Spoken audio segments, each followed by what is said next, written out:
O Grande Conflito. Capítulo 35. Ameaça à consciência.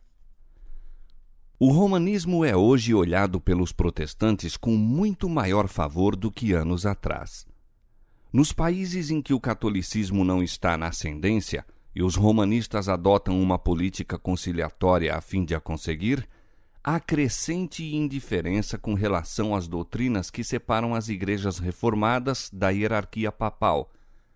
Ganha terreno a opinião de que, em última análise, não diferimos tão grandemente em pontos vitais como se supunha e de que pequenas concessões de nossa parte nos levarão a melhor entendimento com Roma.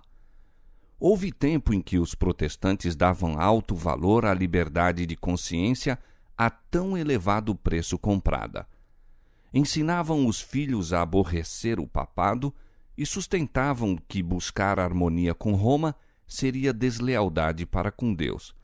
Mas quão diferentes são os sentimentos hoje expressos. Os defensores do papado asseveram que a Igreja foi caluniada, e o mundo protestante inclina-se a aceitar esta declaração. Muitos insistem em que é injusto julgar a Igreja de hoje pelas abominações e absurdos que assinalaram seu domínio durante os séculos de ignorância e trevas. Desculpam sua horrível crueldade como sendo o resultado da barbárie dos tempos e alegam que a influência da civilização moderna lhe mudou os sentimentos. Olvidaram estas pessoas a pretensão da infalibilidade sustentada há 800 anos por esse altivo poder? Longe de ser abandonada, firmou-se esta pretensão no século XIX de modo mais positivo que nunca dantes. Visto como Roma assevera que a Igreja nunca errou, nem, segundo as Escrituras, errará jamais, como poderá ela renunciar aos princípios que lhe nortearam a conduta nas eras passadas? A Igreja Papal nunca abandonará sua pretensão à infalibilidade. Tudo o que tem feito em perseguição dos que lhe rejeitam os dogmas, considera ela estar direito, e não repetiria os mesmos atos se a oportunidade lhe apresentasse? Removam-se as restrições ora impostas pelos governos seculares, reintegre-se Roma ao poderio anterior e de pronto ressurgirá a tirania e perseguição. Bem conhecido escritor refere-se nos seguintes termos à atitude da hierarquia papal no que respeita à liberdade de consciência e aos perigos que ameaçam especialmente os Estados Unidos pelo êxito de sua política. Há muitos que se dispõem a atribuir ao fanatismo ou à puerilidade todo o receio quanto ao catolicismo romano nos Estados Unidos. Tais pessoas nada têm a ver no caráter e atitude do romanismo que seja hostil às nossas instituições livres ou nada encontram de mau presságio no incremento que vai tomando. Comparemos, pois, em primeiro lugar, alguns dos princípios fundamentais de nosso governo com os da Igreja Católica. A Constituição dos Estados Unidos garante liberdade de consciência. Nada se preza mais ou é de maior transcendência. O Papa Pio IX, na encíclica de 15 de agosto de 1854, disse: as doutrinas ou extravagâncias absurdas e errôneas em defesa da liberdade de consciência são erro dos mais perniciosos, uma peste que, dentre todas as outras, mais deve ser temida no Estado. O mesmo Papa, na encíclica de 8 de dezembro de 1864, anatematizou os que defendem a liberdade de consciência e de culto e também todos os que afirmam que a Igreja não pode empregar a força. O tom pacífico usado por Roma nos Estados Unidos não implica mudança de coração. É tolerante onde é impotente, diz o bispo O'Connor. A liberdade religiosa é meramente suportada até que o contrário possa ser levado a efeito sem perigo para o mundo católico. O arcebispo de São Luís disse certa vez: a heresia e a incredulidade são crimes, e em países cristãos como a Itália e a Espanha, por exemplo, onde todo o povo é católico e onde a religião católica é parte essencial da lei da nação, são elas punidas como os outros crimes.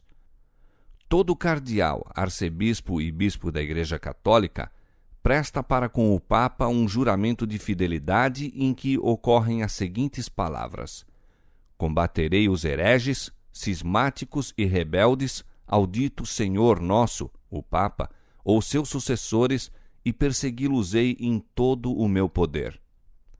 É certo que há verdadeiros cristãos na comunhão católico-romana. Milhares na dita igreja estão servindo a Deus segundo a melhor luz que possuem. Não se lhes permite acesso à sua palavra e, portanto, não distinguem a verdade. Nunca viram o contraste entre um verdadeiro culto prestado de coração e um conjunto de meras formas e cerimônias. Deus olha para essas almas com compadecida ternura, educadas como são em uma fé que é ilusória e não satisfaz. Fará com que raios de luz penetrem as densas trevas que a cercam. Revelar-lhes-á a verdade como é em Jesus, e muitos ainda se unirão ao seu povo. Mas o romanismo, como sistema, não se acha hoje em harmonia com o Evangelho de Cristo mais do que em qualquer época passada de sua história. As igrejas protestantes estão em grandes trevas, pois, do contrário, discerniriam os sinais dos tempos. São de grande alcance os planos e modos de operar da Igreja de Roma. Emprega todo expediente para estender a influência e aumentar o poderio, preparando-se para um conflito feroz e decidido a fim de readquirir o domínio do mundo, restabelecer a perseguição e desfazer tudo que o protestantismo fez. O catolicismo está a ganhar terreno de todos os lados. Vede o número crescente de igrejas e capelas nos países protestantes.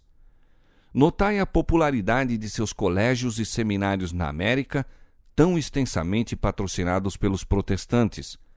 Pensai no crescimento do ritualismo na Inglaterra e nas frequentes deserções para as fileiras dos católicos.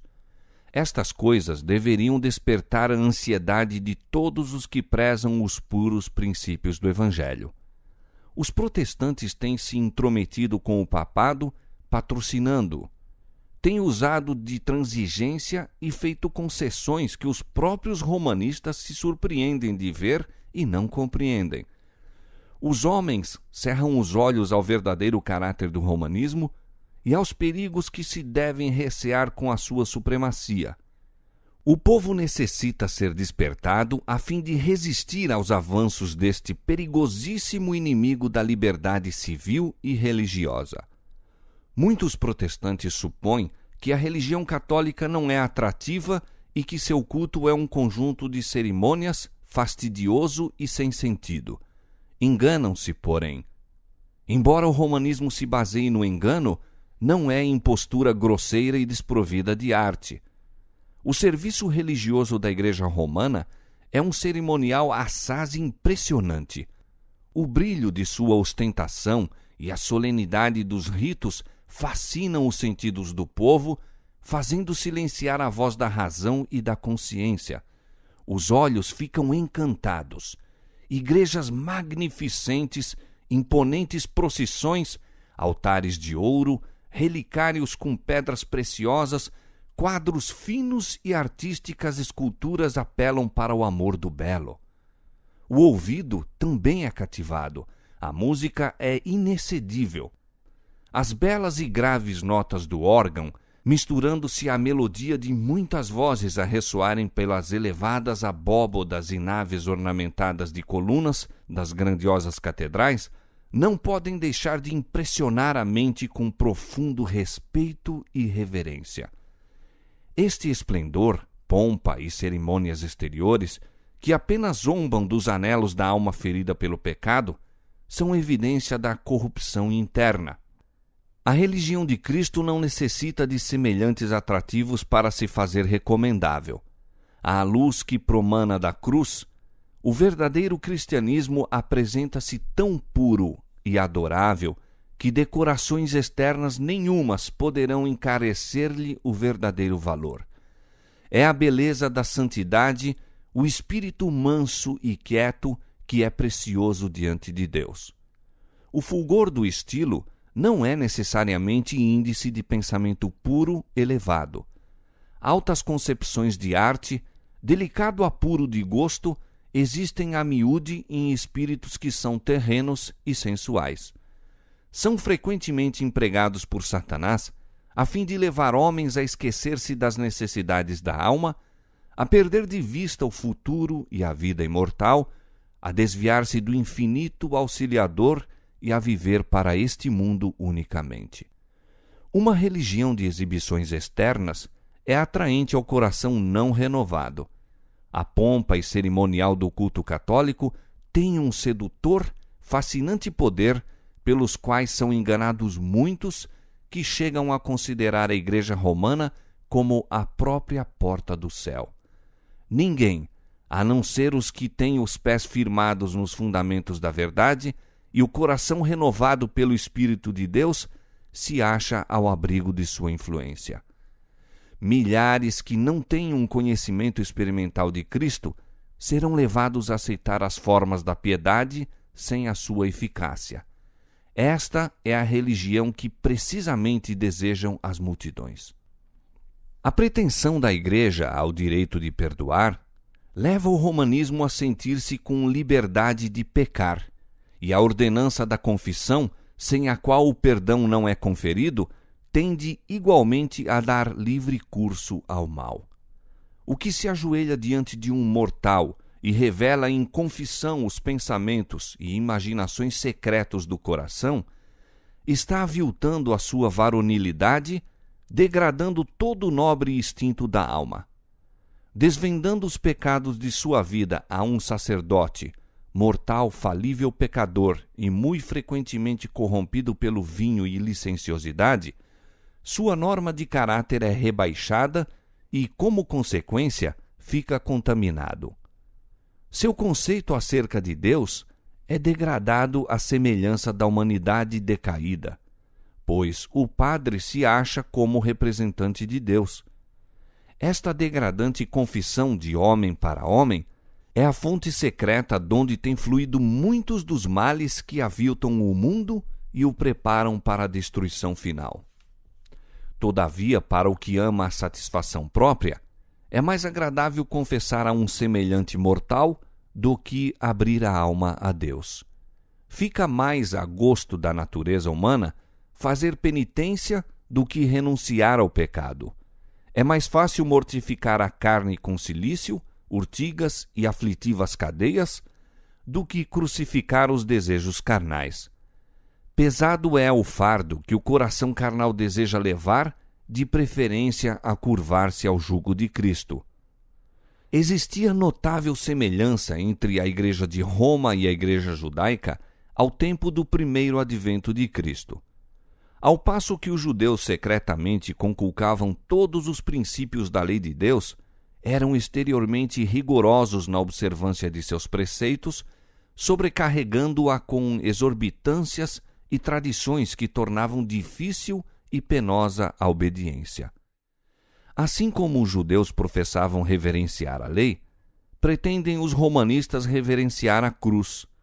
Exaltam o símbolo dos sofrimentos de Cristo, enquanto no viver negam aquele a quem ela representa. Os romanistas colocam cruzes sobre as igrejas, sobre os altares e sobre as vestes. Por toda parte se vê a insígnia da cruz. Por toda parte é ela exteriormente honrada e exaltada. Mas os ensinos de Cristo estão sepultados sob um montão de tradições destituídas de sentido, falsas interpretações e rigorosas exigências. As palavras do Salvador relativas aos fanáticos judeus aplicam-se com maior força ainda aos chefes da Igreja Católica Romana. Atam fardos pesados e difíceis de suportar e os põem aos ombros dos homens. Eles, porém, nem com o dedo os querem mover. Mateus 23, 4. Almas conscienciosas são conservadas em constante terror, temendo a ira de um Deus que foi ofendido, enquanto muitos dos dignitários da Igreja estão a viver no luxo e em prazeres sensuais. O culto das imagens e relíquias, a invocação dos santos e a exaltação do Papa são ardis de Satanás para desviar de Deus e de seu Filho a mente do povo. Para efetuar sua ruína, esforça-se por arredar sua atenção daquele por meio de quem unicamente podem encontrar salvação. Dirigirá as almas para qualquer objeto pelo qual possa ser substituído aquele que disse: Vinde a mim todos os que estáis cansados e oprimidos, e eu vos aliviarei. Mateus 11, 28. É o constante esforço de Satanás representar falsamente o caráter de Deus, a natureza do pecado e os resultados finais em jogo no grande conflito. Seus sofismas diminuem a obrigação da lei divina, dando ao homem licença para pecar. Ao mesmo tempo, fala Satanás acariciar falsas concepções acerca de Deus, de maneira que o considera com temor e ódio, em vez de amor. A crueldade inerente ao seu próprio caráter é atribuída ao Criador. Aparece incorporada aos vários sistemas de religião e expressa nas diversas formas de culto. Sucede assim que a mente dos homens é cegada e Satanás deles se aproveita como agentes para guerrear contra Deus. Por meio das concepções pervertidas acerca dos atributos divinos, foram as nações gentílicas levadas a crer serem os sacrifícios humanos necessários para alcançar o favor da divindade, e horríveis crueldades têm sido perpetradas sob as várias formas de idolatria. A Igreja Católica Romana, unindo as formas do paganismo com as do cristianismo, e a semelhança do primeiro, representando falsamente o caráter de Deus, tem recorrido a práticas não menos cruéis e revoltantes. Nos dias da supremacia de Roma, houve instrumentos de tortura para forçar o assentimento às suas doutrinas. Houve a fogueira para os que não queriam admitir suas exigências.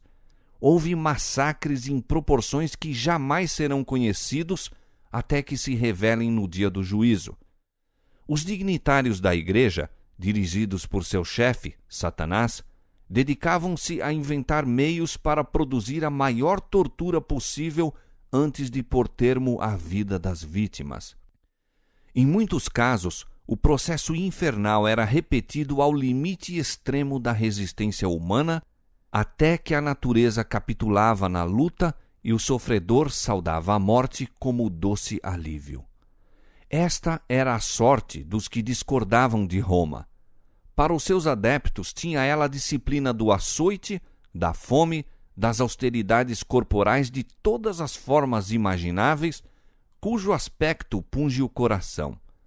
Para conseguir o favor do céu, os penitentes violavam as leis de Deus, transgredindo as leis da natureza. Eram ensinados a romper com os laços que ele fizera para abençoar e alegrar a permanência do homem na terra.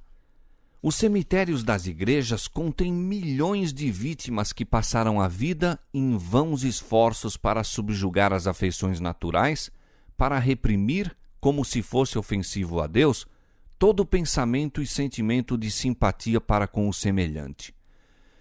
Se quisermos compreender a decidida crueldade de Satanás, manifestada no transcurso dos séculos, não entre os que jamais ouviram algo acerca de Deus, mas no próprio coração da cristandade e através da mesma em toda a sua extensão, temos apenas de olhar para a história do romanismo.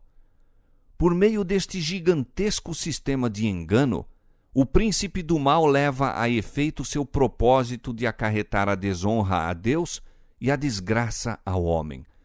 E vendo nós como consegue disfarçar-se e realizar a sua obra por intermédio dos dirigentes da Igreja, melhor podemos compreender o motivo de ter tão grande aversão à Escritura Sagrada. Se este livro for lido, a misericórdia e amor de Deus serão revelados. Ver-se-á que ele não impõe aos homens nenhum desses pesados fardos. Tudo o que requer é um coração quebrantado e contrito, um espírito humilde e obediente. Cristo não dá em sua vida nenhum exemplo que autorize os homens e mulheres a se encerrarem em mosteiros sob pretextos de se prepararem para o céu. Jamais ensinou que o amor e a simpatia devem ser reprimidos. O coração de Jesus transbordava de amor. Quanto mais o homem se aproxima da perfeição moral, mais acentuada é sua sensibilidade, mais aguda a percepção do pecado e mais profunda a simpatia para com os aflitos. O Papa pretende ser o vigário de Cristo, mas como se poderá comparar o seu caráter com o de nosso Salvador? Viu-se alguma vez Cristo condenar homens à prisão ou ao instrumento de tortura porque não lhe renderam homenagem como Rei do céu? Acaso foi sua voz ouvida a sentenciar à morte os que o não aceitaram? Quando Jesus foi menosprezado pelo povo da aldeia samaritana, o apóstolo João se encheu de ira e perguntou: Senhor, queres que digamos que desça fogo do céu e os consuma como Elias também o fez? Jesus olhou, compassivo, para o discípulo e censurou-lhe a severidade, dizendo: O Filho do Homem não veio para destruir as almas dos homens, mas para salvá-las.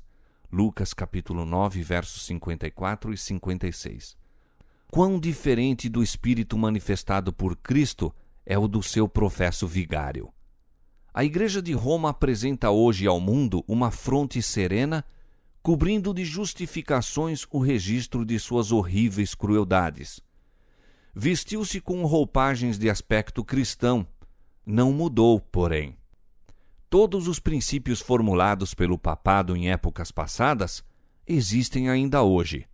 As doutrinas inventadas nas tenebrosas eras ainda são mantidas. Ninguém se deve iludir. O papado que os protestantes hoje se acham tão prontos para honrar é o mesmo que governou o mundo nos dias da Reforma, quando homens de Deus se levantavam com perigo de vida a fim de denunciar sua iniquidade. Possui o mesmo orgulho e arrogante presunção que dele fizeram senhor sobre reis e príncipes e reclamaram as prerrogativas de Deus. Seu espírito não é menos cruel e despótico hoje do que quando arruinou a liberdade humana e matou os santos do Altíssimo. O papado é exatamente o que a profecia declarou que havia de ser: a apostasia dos últimos tempos, 2 Tessalonicenses capítulo 2, versos 3 e 4. Faz parte de sua política assumir o caráter que melhor cumpra o seu propósito, mas sob a aparência variável do camaleão, oculta o invariável veneno da serpente. Não se deve manter a palavra empenhada aos hereges, nem com pessoas suspeitas de heresias, declara Roma. Deverá esta potência, cujo registro milenar se acha escrito com o sangue dos santos, ser hoje reconhecida como parte da Igreja de Cristo? Não é sem motivo que se tem feito nos países protestantes a alegação de que o catolicismo difere hoje menos do protestantismo do que nos tempos passados. Houve uma mudança, mas esta não se verificou no papado. O catolicismo, na verdade, em muito se assemelha ao protestantismo que hoje existe, pois o protestantismo moderno muito se distancia daquele dos dias da Reforma. Tendo estado as igrejas protestantes à procura do favor do mundo, a falsa caridade lhes cegou os olhos. Não veem senão que é direito julgar bem de todo o mal. E como resultado inevitável, julgarão finalmente mal de todo o bem. Em vez de permanecerem em defesa da fé que uma vez foi entregue aos santos, estão hoje, por assim dizer, justificando Roma por motivo de sua opinião inclemente para com ela e rogando perdão pelo seu fanatismo. Uma numerosa classe, mesmo dentre os que consideram o romanismo sem favor, pouco perigo percebe em seu poderio e influência.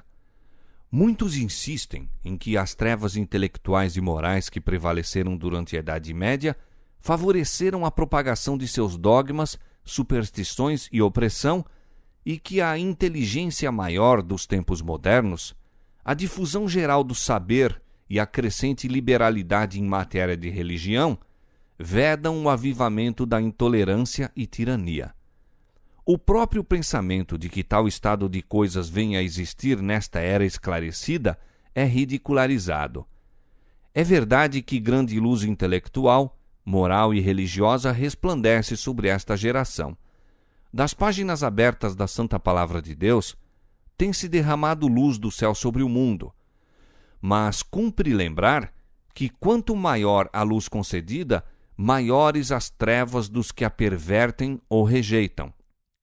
Um estudo da Escritura Sagrada feito com oração mostraria aos protestantes o verdadeiro caráter do papado e os faria aborrecê-lo e evitá-lo. Mas muitos são tão sábios em seu próprio conceito que não sentem necessidade de humildemente buscar a Deus para que possam ser levados à verdade. Posto que, se orgulhando de sua ilustração, são ignorantes tanto sobre as Escrituras como a respeito do poder de Deus. Precisam de algum meio de acalmar a consciência e buscam o que menos espiritualmente humilhante é. O que desejam é um modo de esquecer a Deus que passe por um modo de lembrar-se dele. O papado está bem adaptado a satisfazer as necessidades de todos estes. Está preparado para as duas classes da humanidade, abrangendo o mundo quase todo: os que desejam salvar-se pelos próprios méritos e os que desejam ser salvos em seus pecados.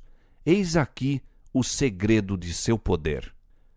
Uma época de grandes trevas intelectuais demonstrou-se favorável ao êxito do papado. Provar-se-á ainda que um tempo de grande luz intelectual é igualmente favorável a seu triunfo. Nos séculos antigos, quando os homens estavam sem a palavra de Deus e sem conhecimento da verdade, seus olhos estavam vendados e milhares se enredavam, não vendo a cilada que lhes era armada sob os pés. Nesta geração, muitos há cujos olhos se tornam ofuscados pelo resplendor das especulações humanas, da falsamente chamada ciência. Não percebem a rede e nela caem tão facilmente como se estivessem de olhos vendados. É o intuito de Deus que as faculdades intelectuais do homem sejam tidas na conta de um dom proveniente de seu Criador e empregadas no serviço da verdade e da justiça. Mas quando são acariciados o orgulho e a ambição, e os homens exaltam as suas próprias teorias acima da palavra de Deus, pode então a inteligência causar maior dano que a ignorância. Assim, a falsa ciência da atualidade, que mina a fé nas Escrituras Sagradas, mostrar-se-á tão bem-sucedida no preparar o caminho para a aceitação do papado com seu formalismo aprazível, como o fez a retenção do saber ao abrir o caminho para o seu engrandecimento na Idade Média. No movimento ora em ação nos Estados Unidos, a fim de conseguir para as instituições e usos da Igreja o apoio do Estado, os protestantes estão a seguir as pegadas dos romanistas. Na verdade, mais que isto, estão abrindo a porta para o papado a fim de adquirir na América protestante a supremacia que perdeu no Velho Mundo. E o que dá maior significação a este movimento é o fato de que o principal objeto visado é a obrigatoriedade da observância do domingo, prática que se originou com Roma e que ela alega como sinal de sua autoridade. É o espírito do papado, espírito de conformidade com os costumes mundanos, com a veneração das tradições humanas acima dos mandamentos de Deus, que está embebendo as igrejas protestantes e levando-as a fazer a mesma obra de exaltação do domingo, a qual antes delas fez o papado. Se o ouvinte deseja compreender que agentes atuarão na luta prestes a vir, não tem senão que investigar o relato dos meios que Roma empregou com o mesmo fito nos séculos passados. Se quiser saber como romanistas e protestantes unidos tratarão os que rejeitarem seus dogmas, Veja o espírito que Roma manifestou em relação ao sábado e seus defensores. Editos reais, concílios gerais e ordenanças eclesiásticas, apoiadas pelo poder secular, foram os passos por que a festividade cristã alcançou posição de honra no mundo cristão. A primeira medida de ordem pública impondo a observância do domingo foi a lei feita por Constantino. Este edito exigia que o povo da cidade repousasse no venerável dia do sol, mas permitia aos homens do campo continuarem com suas fainas agrícolas. Posto que virtualmente um estatuto pagão foi imposto pelo imperador depois de ser nominalmente aceito pelo cristianismo. Como a ordem real não parecia subsistir de modo suficiente à autoridade divina, Eusébio, bispo que procurava o favor dos príncipes e era amigo íntimo e adulador de Constantino, propôs a alegação de que Cristo transferira o sábado para o domingo. Nenhum testemunho das Escrituras, sequer, foi aduzido em prova da nova doutrina. O próprio Eusébio inadvertidamente reconhece sua falsidade e indica os verdadeiros autores da mudança. Todas as coisas, diz ele, que se deveriam fazer no sábado, nós as transferimos para o dia do Senhor. Mas o argumento do domingo, infundado como era, serviu para acoroçoar os homens a conculcarem o sábado do Senhor. Todos os que desejavam ser honrados pelo mundo aceitaram a festividade popular. Com o firme estabelecimento do papado, a obra da exaltação do domingo continuou.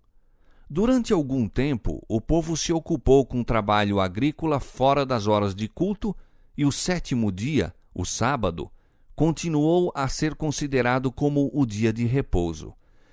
Lenta e seguramente, porém, se foi efetuando a mudança. Aos que se achavam em cargos sagrados era vedado proceder, no domingo, a julgamentos em qualquer questão civil. Logo depois, ordenava-se a todas as pessoas, de qualquer classe, abster-se do trabalho usual, sob pena de multa aos livres e açoites no caso de serem servos. Mais tarde foi decretado que os ricos fossem punidos com a perda da metade dos bens e, finalmente, que, se obstinassem, fossem escravizados. As classes inferiores deveriam sofrer banimento perpétuo. Recorreu-se também aos milagres. Entre outros prodígios, foi referido que, estando um lavrador, em dia de domingo, a limpar o arado com um ferro para em seguida lavrar o campo, o ferro cravou-se-lhe firmemente na mão, e durante 2 anos ele o carregou consigo para a sua grande dor e vergonha. Mais tarde o Papa deu instruções para que o padre da paróquia admoestasse os violadores do domingo e fizesse com que fossem à igreja dizer suas orações, não acontecesse trouxessem eles alguma grande calamidade sobre si mesmos e os vizinhos. Um concílio eclesiástico apresentou o argumento, desde então muito largamente empregado, mesmo pelos protestantes, de que, tendo pessoas sido fulminadas por raios enquanto trabalhavam no domingo, deve este ser o dia de repouso. É evidente, diziam os prelados, quão grande foi o desprazer de Deus pela sua negligência quanto a este dia. Fez-se então o apelo para que padres e ministros, reis e príncipes e todo o povo fiel empregassem os maiores esforços e cuidados a fim de que o dia fosse restabelecido à sua honra e para crédito do cristianismo mais dedicadamente observado no futuro. Mostrando-se insuficientes os decretos dos concílios, foi rogado às autoridades seculares que promulgassem um edito que inspirasse terror ao povo e o obrigasse a abster-se do trabalho no domingo.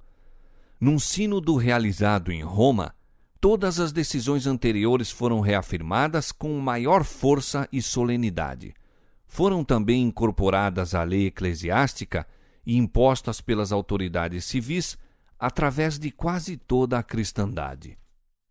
A ausência da autoridade escriturística para a guarda do domingo ainda ocasionava não pequenas dificuldades. O povo punha em dúvida o direito de seus instrutores de deixarem de lado a positiva declaração de Jeová: o 7º dia é o sábado do Senhor teu Deus, para honrar o dia do sol.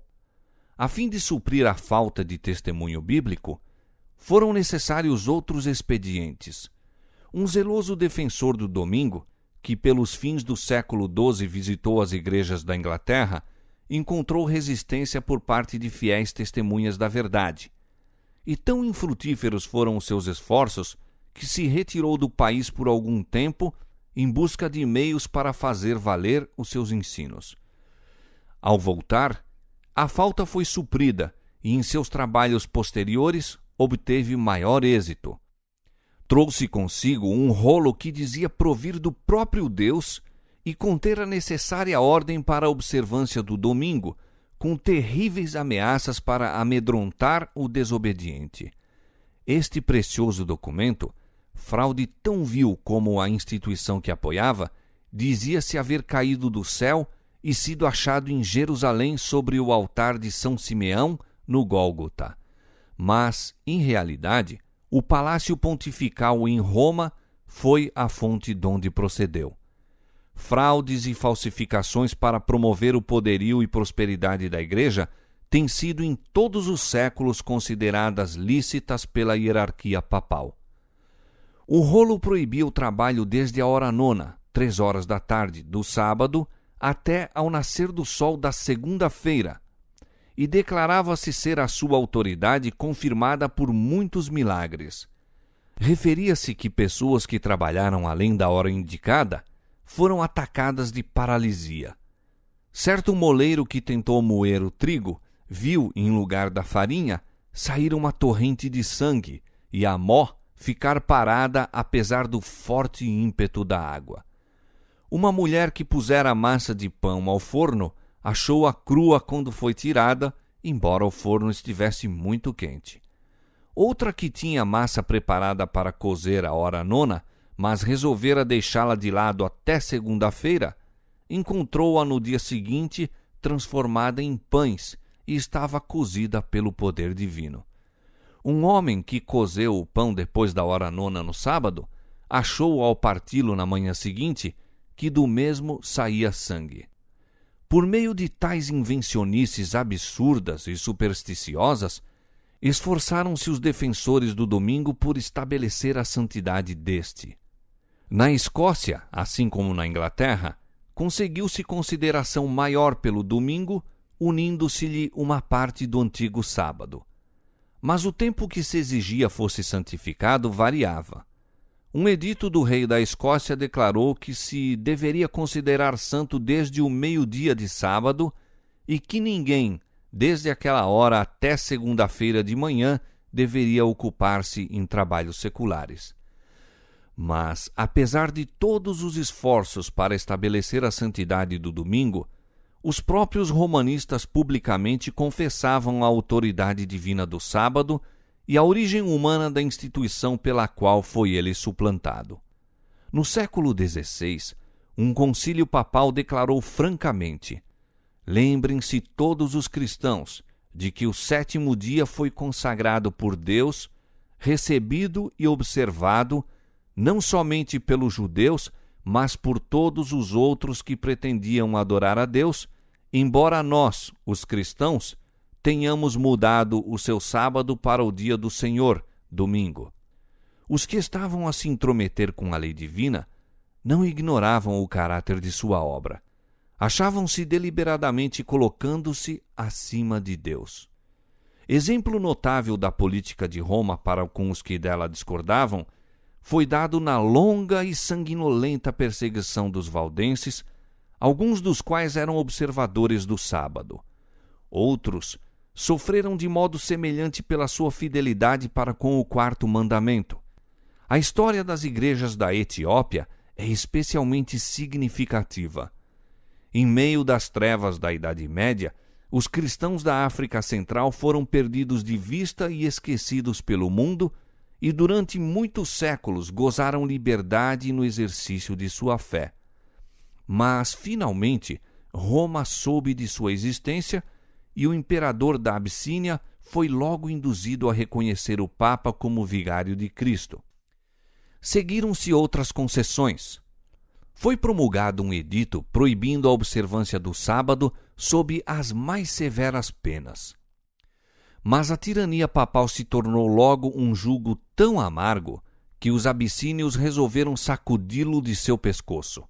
Depois de luta terrível, os romanistas foram banidos de seus domínios, restabelecendo-se a antiga fé.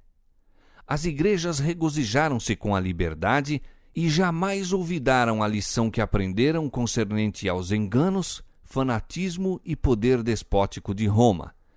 Estavam contentes por permanecerem dentro de seu reino solitário, desconhecidos para o resto da cristandade. As igrejas da África observavam o sábado como este fora guardado pela Igreja Papal antes de sua completa apostasia. Enquanto guardavam o sétimo dia em obediência ao mandamento de Deus, abstinham-se de trabalhar no domingo em conformidade com o costume da Igreja. Obtendo poder supremo, Roma pisou sobre o sábado do Senhor para exaltar o seu próprio, mas as igrejas da África, ocultas quase durante 1000 anos, não participaram desta apostasia. Quando postas sob o domínio de Roma, foram obrigadas a deixar de lado o verdadeiro sábado e exaltar o falso. Porém, mal readquiriram a independência, voltaram a obedecer ao quarto mandamento. Estes relatos do passado revelam claramente a inimizade de Roma para com o sábado legítimo e seus defensores e os meios que emprega para honrar a instituição por ela criada. A palavra de Deus ensina que estas cenas devem repetir-se quando os católicos romanos e protestantes se unirem para a exaltação do domingo. A profecia do capítulo 13 do Apocalipse declara que o poder representado pela besta de cornos semelhantes aos do cordeiro fará com que a terra e os que nela habitam adorem o papado, ali simbolizado pela besta semelhante ao leopardo. A besta de 2 cornos dirá também aos que habitam na terra que façam uma imagem à besta, e ainda mais, mandará a todos, pequenos e grandes, ricos e pobres, livres e servos, que recebam o sinal da besta. Apocalipse capítulo 13, versos 11 a 16. Mostrou-se que os Estados Unidos são o poder representado pela besta de cornos semelhantes aos do cordeiro, e que esta profecia se cumprirá quando aquela nação impuser a observância do domingo, que Roma alega ser um reconhecimento especial de sua supremacia. Mas nesta homenagem ao papado, os Estados Unidos não estarão sós. A influência de Roma nos países que uma vez já lhe reconheceram o domínio está ainda longe de ser destruída. E a profecia prevê uma restauração de seu poder.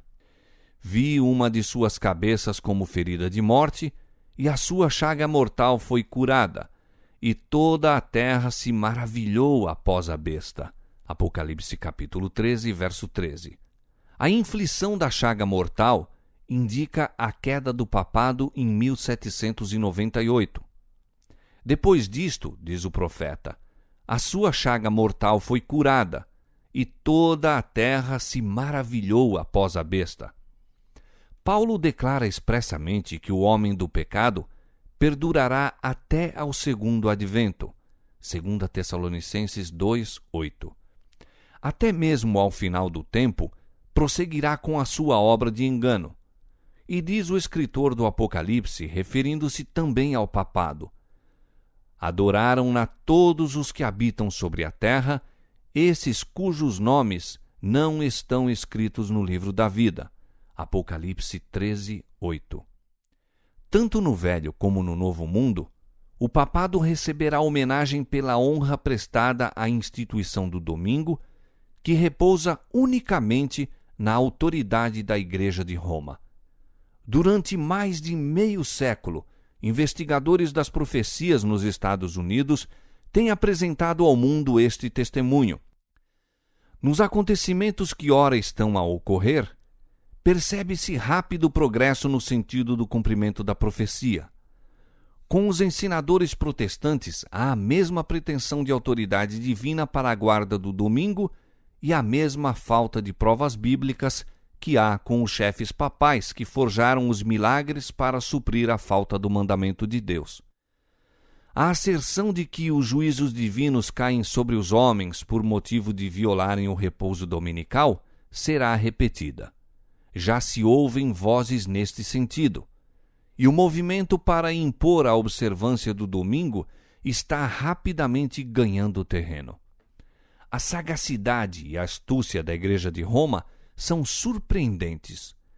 Ela sabe ler o futuro, aguarda o seu tempo, vendo que as igrejas protestantes lhe estão prestando homenagem com o aceitar do falso sábado e se preparam para impô-lo pelos mesmos meios que ela própria empregou em tempos passados.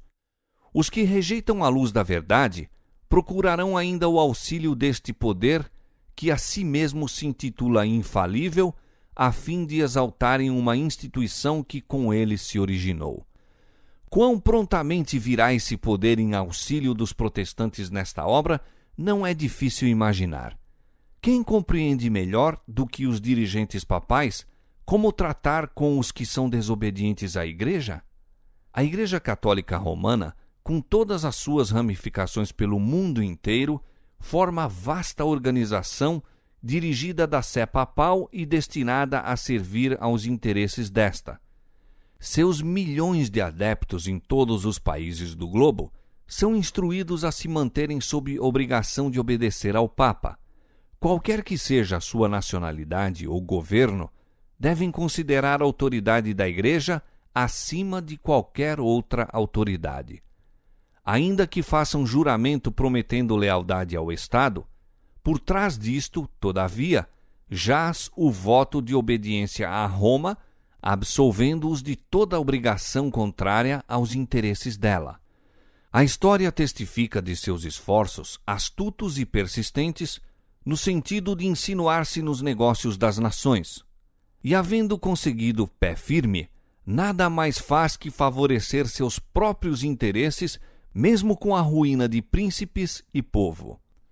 No ano 1204, o Papa Inocêncio III arrancou de Pedro II, rei de Aragão, o seguinte e extraordinário juramento: Eu, Pedro, rei dos aragoneses, declaro e prometo ser sempre fiel e obediente a meu senhor, o Papa Inocêncio, a seus sucessores católicos e à Igreja Romana, e fielmente preservar meu reino em sua obediência, defendendo a fé católica e perseguindo a corrupção herética.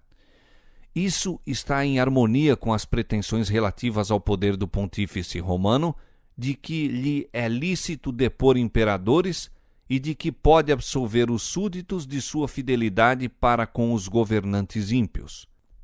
E convém lembrar, Roma jacta-se de que nunca muda. Os princípios de Gregório VII e Inocêncio III ainda são os princípios da Igreja Católica Romana. E tivesse ela tão somente o poder, pô-los-ia em prática com tanto vigor agora como nos séculos passados. Pouco sabem os protestantes do que estão fazendo ao se proporem a aceitar o auxílio de Roma na obra da exaltação do domingo. Enquanto se aplicam à realização de seu propósito, Roma está visando a restabelecer o seu poder para recuperar a supremacia perdida. Estabeleça-se nos Estados Unidos o princípio de que a Igreja possa empregar ou dirigir o poder do Estado, de que as observâncias religiosas possam ser impostas pelas leis seculares. Em suma, que a autoridade da Igreja e do Estado devem dominar a consciência, e Roma terá assegurado o triunfo nesse país. A palavra de Deus deu aviso do perigo iminente. Se este for desatendido, o mundo protestante saberá quais são realmente os propósitos de Roma apenas quando for demasiado tarde para escapar da cilada. Ela está silenciosamente crescendo em poder. Suas doutrinas estão a exercer influência nas assembleias legislativas, nas igrejas e no coração dos homens. Está a erguer suas altaneiras e maciças estruturas, em cujos secretos recessos se repetirão as anteriores perseguições. Sorrateiramente e sem despertar suspeitas, está aumentando suas forças para realizar seus objetivos ao chegar o tempo de dar o golpe. Tudo o que deseja é a oportunidade, e esta lhe está sendo dada. Logo veremos e sentiremos qual é o propósito do romanismo. Quem quer que creia na palavra de Deus e a ela obedeça, incorrerá por esse motivo em censura e perseguição.